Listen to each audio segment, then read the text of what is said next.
I'm back again with another video. And this video is coming from a very generous donation from Suzanne. Thank you so much for your very generous donation to the channel. Guys, I always leave in the drop-down menu where you can donate to my PayPal link, Venmo, Zelle, and I thank you very much. Anyone that donates $45 or more to the channel, you can let me know what you would like for me to do a video on, and I will do that for you. You can write into me your story, have me read it if you want, or just have the one question or have a comment and you want me to explore on that. I will be happy to do that for you. Also, real quick announcement, prayer and fast for April. Please get signed up for that because this is the month to do it, right before Easter. And I would love to get you on board to getting the deliverance and healing that you need. Hello, Tessa. I'm so happy to have you guys. Hello, Amy Speaks. Hi, guys. Okay, I'm going to jump right into this today. It's very bizarre, Suzanne, because I was literally just putting this video together this week. This is how it goes. You guys think I'm crazy. And you send me this message and it just goes right in line with the video topic I had already planned to do. So without further ado, hi Texas Patty. This is from Suzanne. Sorry, it's been a week. I'm here. I'm alive. Okay, let me concentrate here. Tracy, why am I like this? I still feel for him. I pray for him and still love him. After 8 months since we went on separate terms. I think that's what you meant. Yeah, I know what he did to me is horrible. I still blame myself or think I could have controlled his bad behavior somehow. If I didn't say this or react this way towards his coldness, then maybe he'd still be around. Oh, yes. I doubt myself and wonder what could have been. Yet I know he's a covert narcissist with very toxic traits and behaviors. Yet we had such a bond and connection. How do I put this all to rest to get on with my life? Did I write that, or did you write that, or did you guys write that? Right?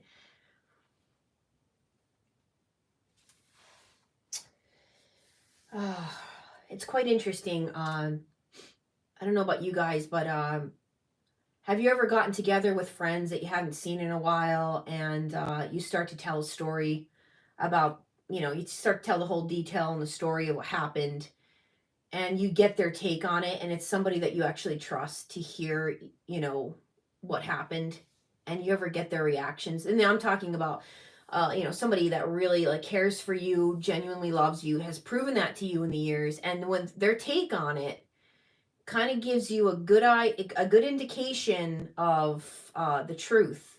You ever sit back and watch that? That happened to me recently, and it's interesting. Something that you kind of thought way deep down, someone hearing it for the very first time comes right out and says it. Oh, it's because you're an empath. You're a lover. You're a caregiver. You have a big heart. How many times have we all heard this, guys?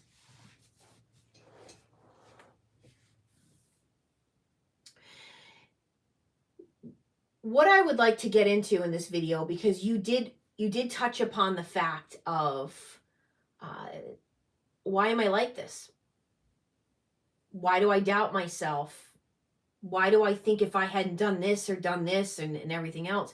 And knowing full well your story, Suzanne, which is many of our stories, this is not your first rodeo with this kind of a thing, which for many of us it is not.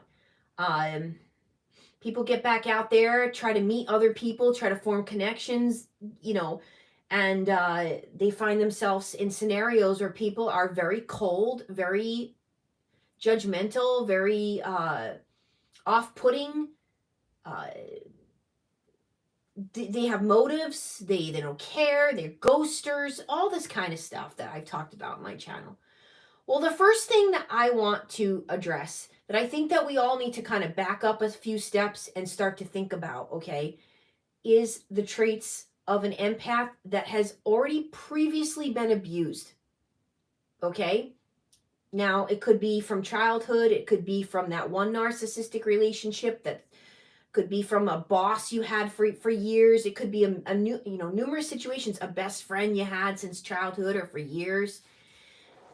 We're not looking into what happens to an empath that has been abused over a long period of time, and how sometimes we pop, the Pop-Tart we come out as after we've gotten burnt a little, and what we tend to look like. So I'm going to dive into this in this video. Well, the first thing is traits of an empath that has been abused. They're overthinkers.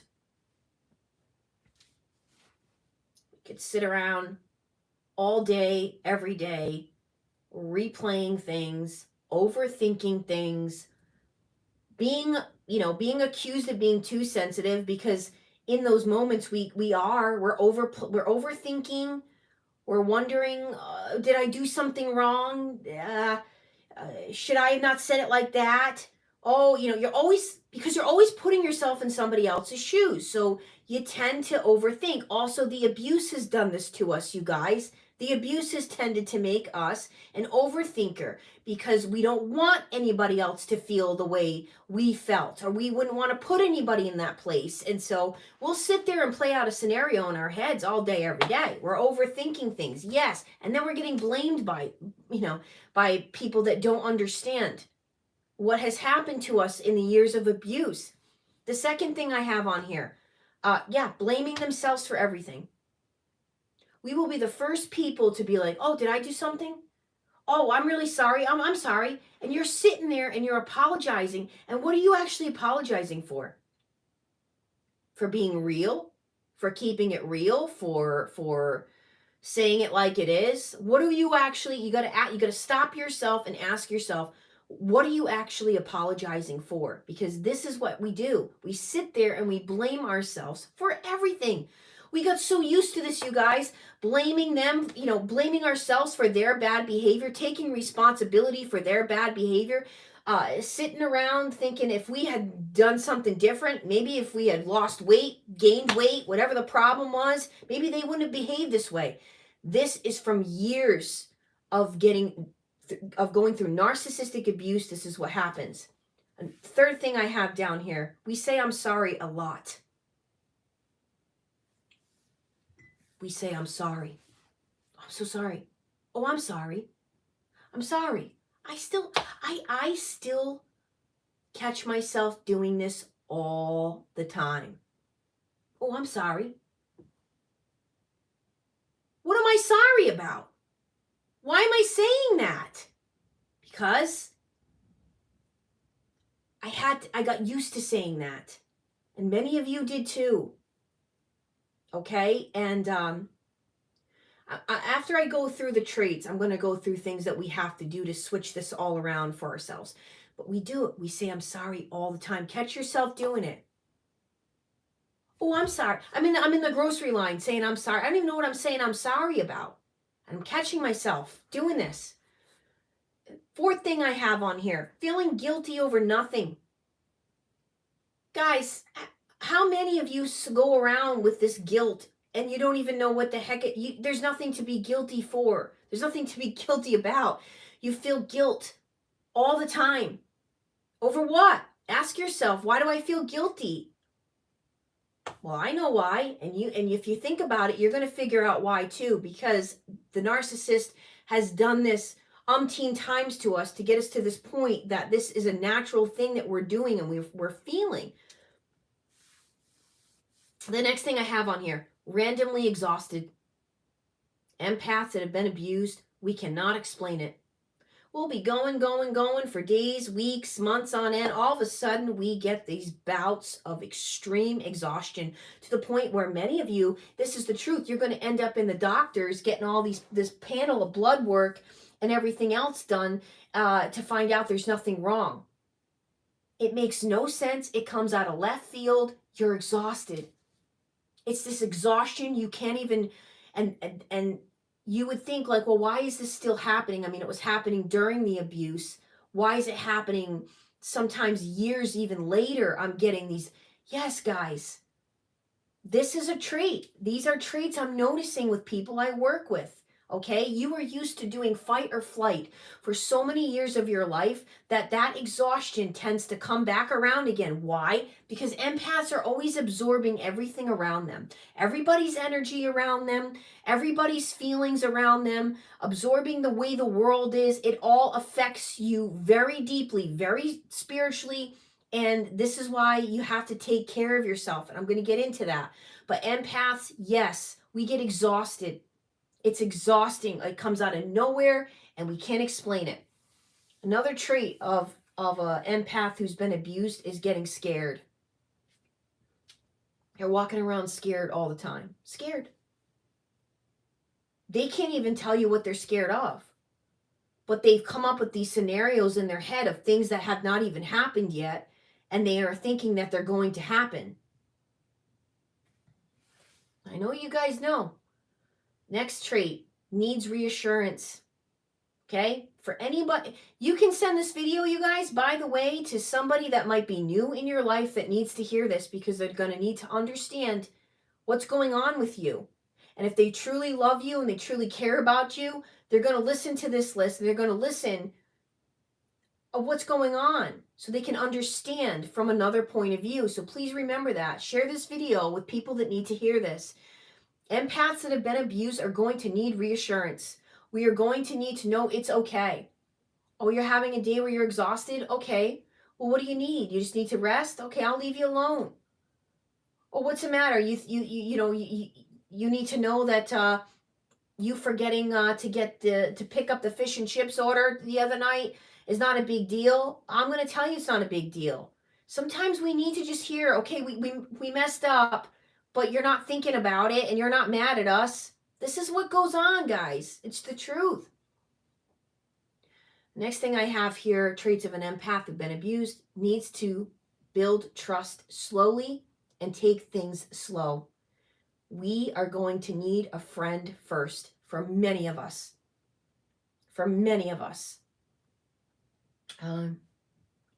Give you a quick example. I went out the other night in lieu of my friend who passed to see a lot of people who were all there, and everybody was getting together, and some people were in a room. They haven't been in that room in over 4 years, myself included, all sharing stories about my friend and stories we never heard about him, sharing and laughter about him. Well, anyway, to make a long story short, an acquaintance kind of came forward and asked me to go on a date.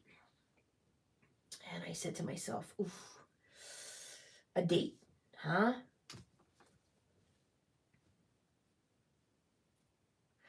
Well, I'm going to get into this at the end of the video. I have created a new host of ground rules and boundaries and things that are going to work now for me. And I have to be honest with people. And it's an uncomfortable, weird conversation, but I have to have it. I said, I'm the type of person now, I'd like to be friends with somebody for a long time. So if you're okay with that and you're cool with that, that's what I need. I need to be friends with someone. We've been on an acquaintance level here. I need to know you on a friendship level before I could ever know that there's anything more here. And I understand that for some people, that's not cool. They don't want to do that. They don't want to have to jump into something wondering, is she going to be attracted to me at the end of the day, or not like me or like me? Some people aren't going to be okay with that pace, but that's the pace I need. So that's just the way it is now for me. And people are just going to either have to understand that or not understand it. That's where I'm at.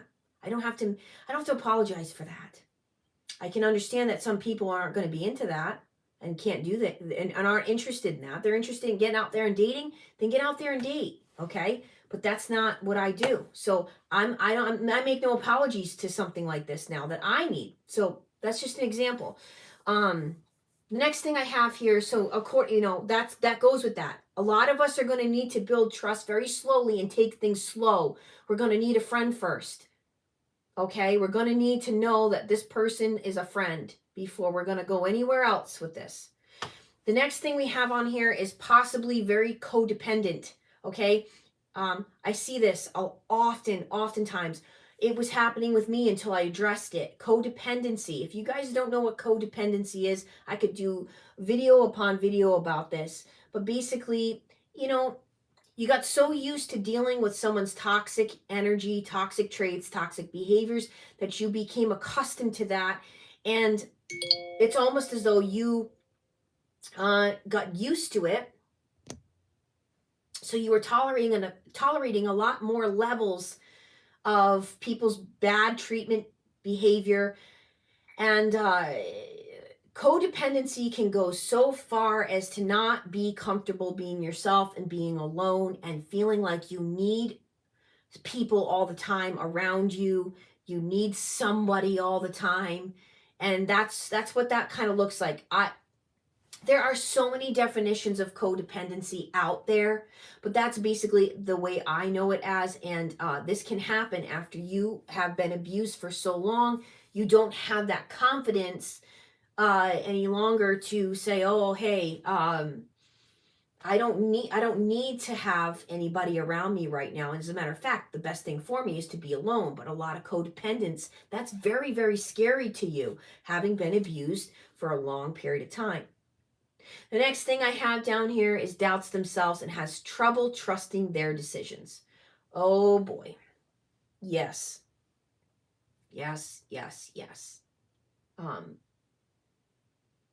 This is going to be some time, guys. You got to give yourself time. And I'm going to get into why you have to have patience and understanding for yourself, because you are going to do this for a bit. You're not going to know who you are for a little bit coming out of a narcissistic abusive relationship, and especially if you've been in one for a long period of time. So it's this rediscovery of who am I? What am I all about? What do I actually like and dislike? And this getting to know yourself all over again, being able to trust your own decisions, this takes time. So give yourself the time and patience to understand who you are again, okay? The next one I have down here has a lot of anger to work through.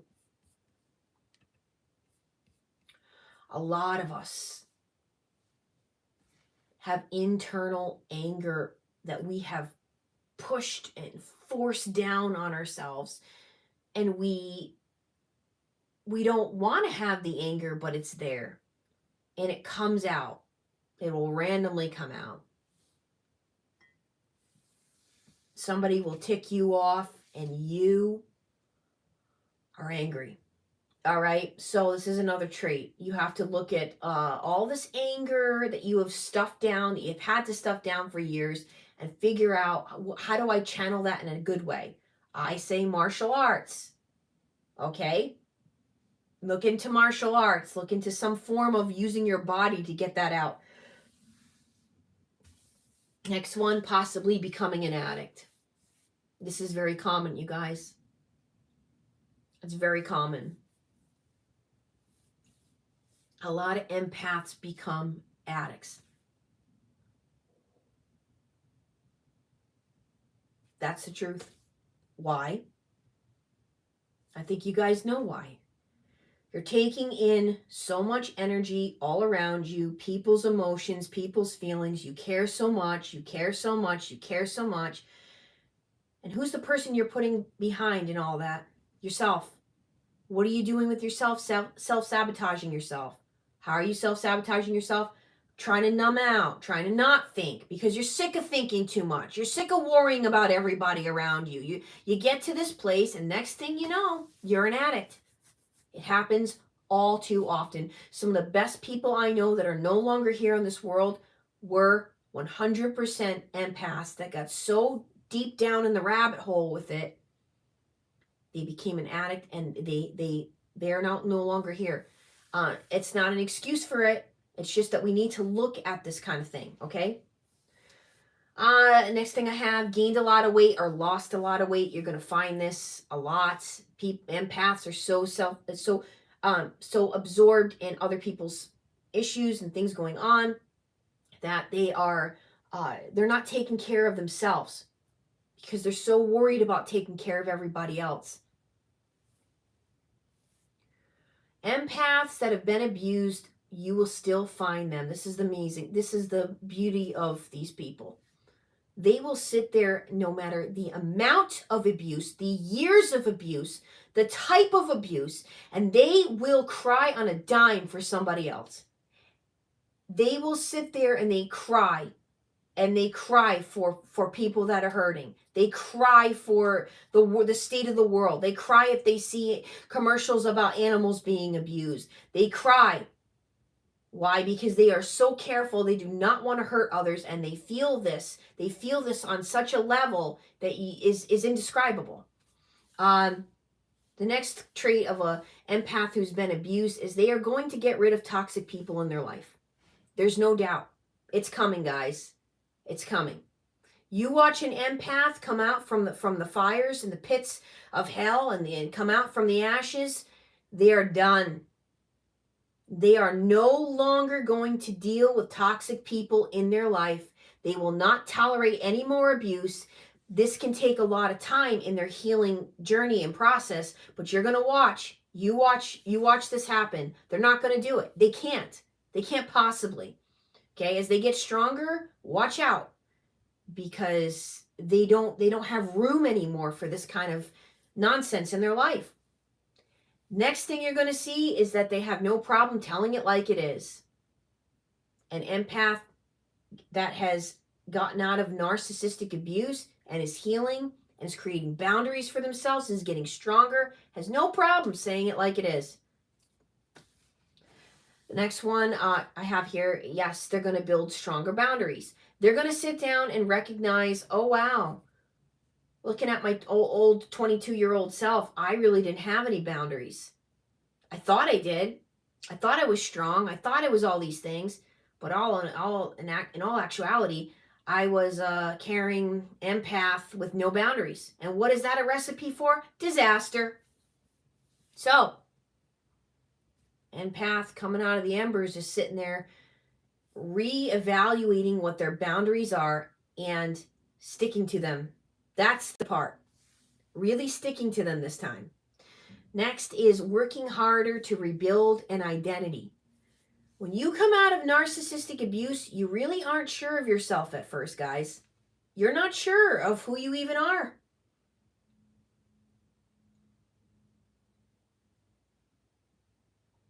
So, this is where I tell people, start writing it down. This is what I work on with people in sessions, okay? You have to rebuild an identity now for yourself. Some people go, I wish I want to be that person I was. I want to be my old self. Guys, you're never going to be that old self. I'm going to sit here and tell you right now, you're not going to be your old self. You're going to be, maybe you're going to have parts of that old self that came back, okay? But you're going to be this version of yourself that at first you don't even recognize. It's unrecognizable because you're doing the work, and it almost comes very naturally, okay?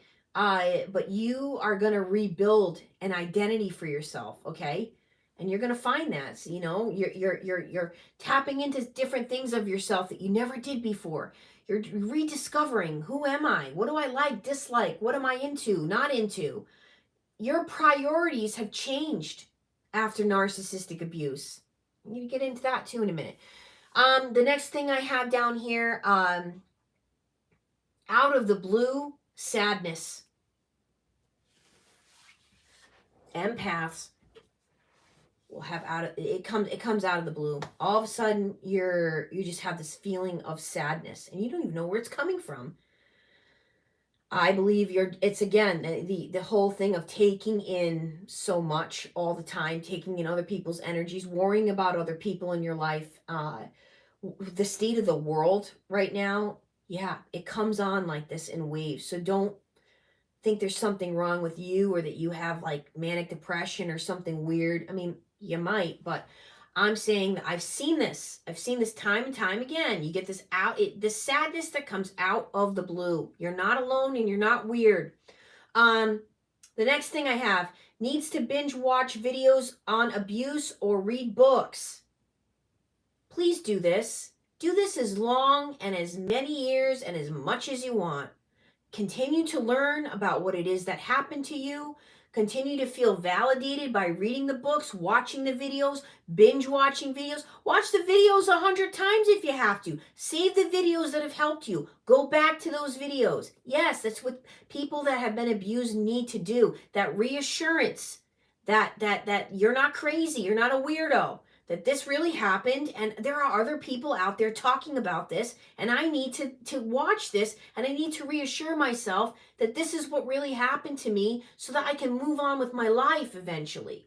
And you are moving on with your life, believe it or not, by watching these videos. Yes, you are. And reading books. This is how you heal. This is the work. The last thing I have down here is needs to take a break a lot more often. All right.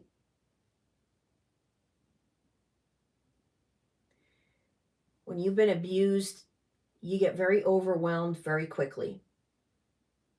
Many of us were struggling on our jobs, going through abuse at home or abuse in the workplace, or both. I was going through it simultaneously. How do you even concentrate? All right. I was getting overwhelmed, every day, all day, feeling overwhelmed. I used to get this image like, I just want to go. I wish I could go underneath my bed and put boards all around my bed so nobody could find that I was under there. This is the images I used to have. And just think, everyone needs me right now. They need me at work. They need me.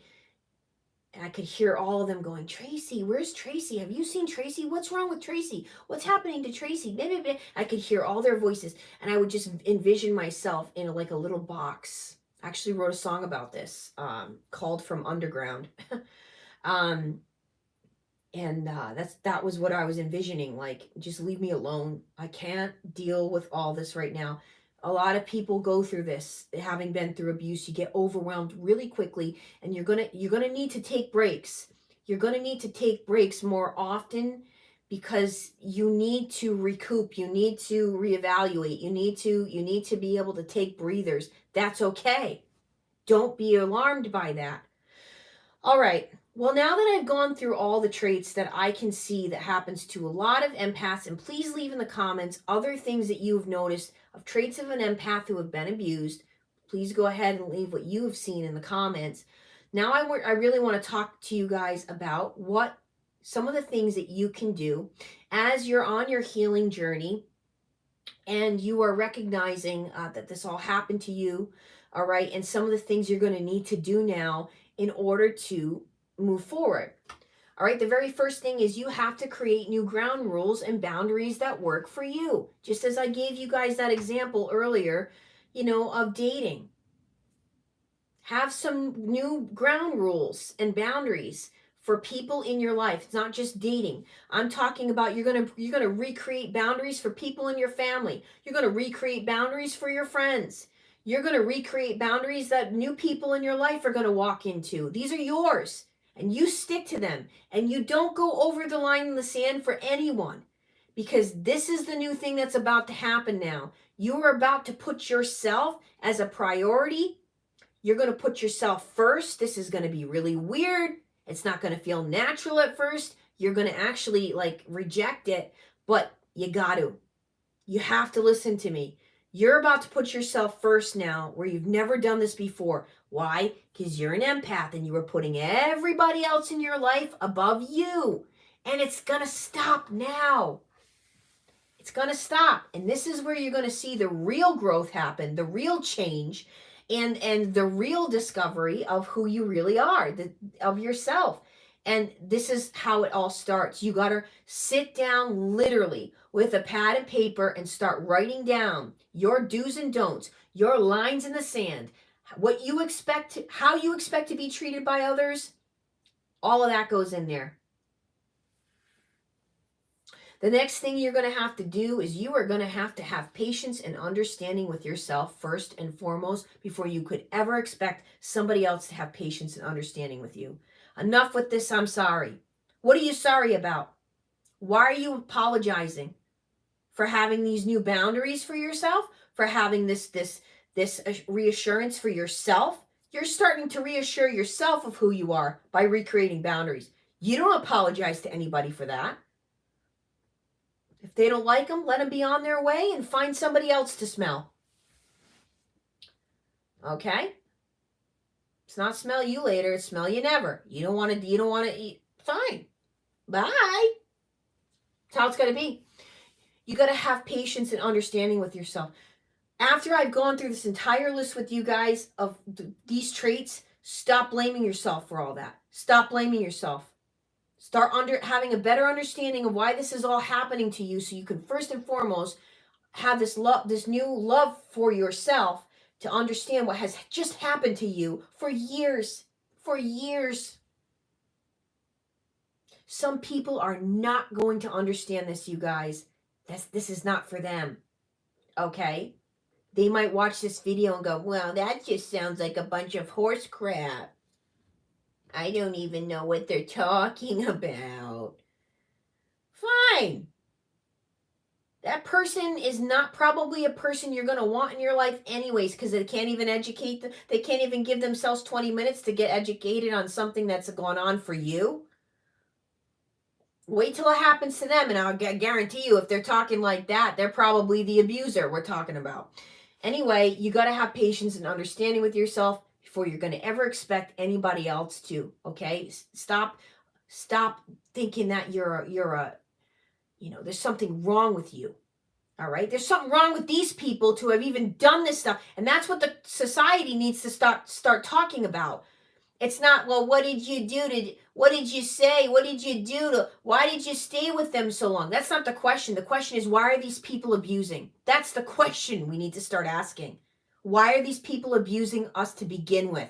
It's not any of this reactive of how you reacted to it. No.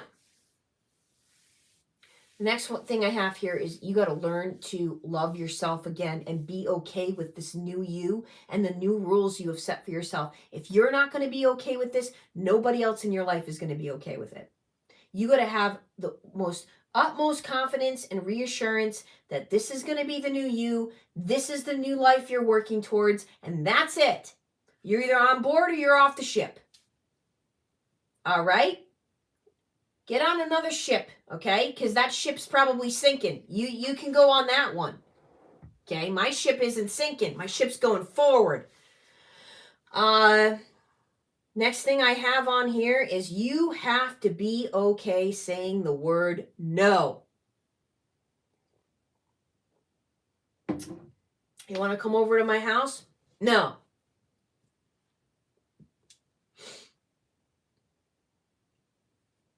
You want to meet my kids? No. No. Why? I don't do that. Why? Because I don't. I don't even know you. Let me know you first before I'm meeting I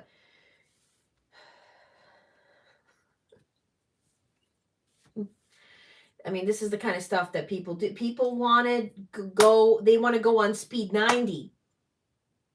You're not doing that anymore.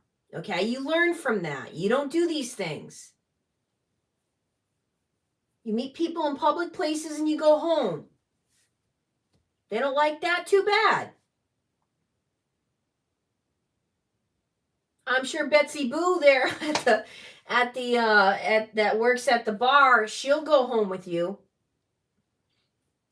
I mean, this is just how it's got to be, guys. And you can't make apologies for this. This is it. This is how we're going to change also, you guys, this entire thing that's going on right now with the narcissistic society. It starts with you. You think that all these new things you're about to do with you and your life isn't going to change the world? This is how we do it. Saying the word no and being okay with it. Yeah, at first it's going to feel uncomfortable because you were an empath that was a people pleaser and didn't want to upset anyone or disappoint anyone. And now you don't give a crap. Pardon my language, but you're going to be a badass in a way that you never understood the meaning of what a badass is. A real true badass is true to themselves.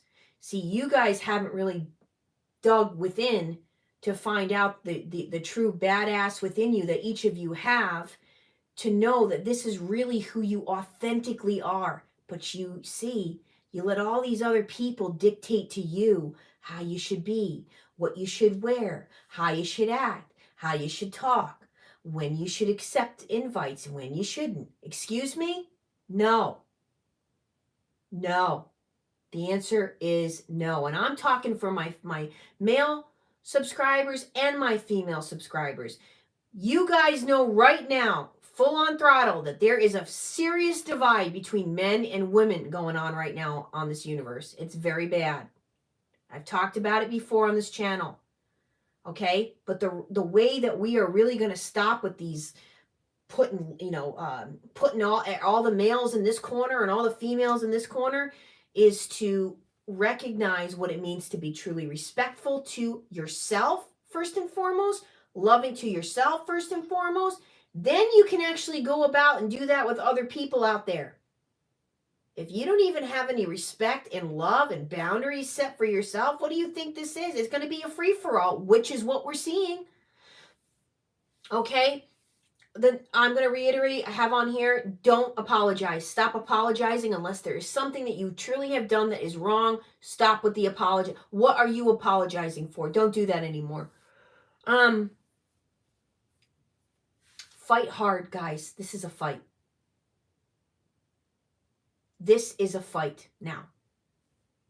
You're going to fight hard for yourself and that person that you're envisioning that you've always wanted to be. Every one of you, every single one of you watching this video tonight, I know that you can see that person. You know who doesn't want you to find that person? Satan. Satan's going to tell you you can't get there. You know you want to go back to that old person you were, with the old ways you used to behave and the old things that you used to accept from other people.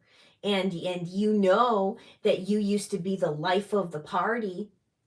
You remember that? And this is here too. I put in here, your priorities have changed. Your priorities now have changed after years worth of narcissistic abuse. And as you're coming into this journey of healing, things have changed for you guys. You are no longer that person. Embrace that. Embrace those changes.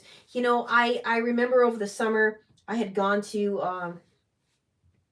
a company's get-together party. I think it was for one of their, when I was bartending, it was for one of their employees, and I went to it, and I've known one of the owners there since I was 18, and I think it was like 11 o'clock. I had been there since 8. And I said, guys, I'm going home. I got to go home and feed my cats, you know. So good to see everyone.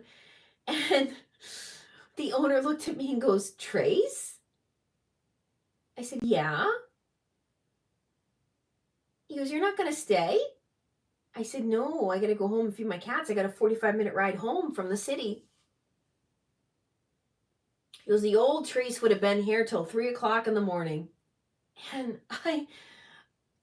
there's a little part of me that was like, yeah, she was fun. She was fun. That girl was fun. Yeah, but the fun came with consequences. That girl was also at times very reckless. Okay. I was happy to go home to my 3 family members here, my 3 fur family members. My priorities have changed, and I am embracing that. You got to let go of that person.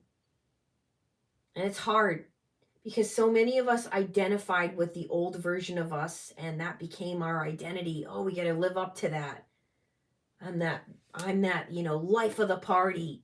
I'm the entertainer. I got to entertain people.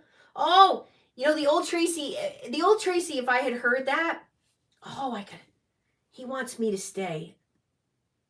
He loves when I stay and make them laugh all hours of the night and entertain everyone. Well, I'm not apologizing. I got to go home. You know? So fight now, guys. This is a fight. This is a spiritual battle. You got to get yourself where you want to be. And this is the time now. For all of you, please listen to me. You've put the focus on everybody else in your life up until this point. It is time now. It is beyond time. It is far past time. You are going to put that focus on you in a way you've never done it before in your entire life. You were not used to this. You are not used to putting yourself first. It's going to feel very, very foreign at first. It's going to feel very unfamiliar, but trust me and trust this process. Envision that person that you always wanted to be, that you can see yourself becoming, and work on that every single day and enjoy the process. And please think about all these things that you're doing that you don't need to do anymore, okay? You're going to be the main focus now in your life. You're going to be the person you'd start to date. You're going to be the person that you laugh with in silly videos on the internet. You're going to be the person that you laugh at when you trip in the middle of a grocery store. You're going to be the person that you're taking care of when you're sick. You're going to be the person that you begin to love and cherish in a way you've never done it before. Well, guys, I've talked enough. I hope this video has helped you. And I hope that you can share this with people out there that might need this message tonight, of people that don't understand what's happened to them, or other people in your life that is not understanding what has happened to you, and they don't understand. Send them this video so that they can understand and get a better idea of what has happened to you, and what is going on, and where you're about to go with your life. Well, I am Trace Face. Thanks for being here tonight. And it is always time that we face the truth together.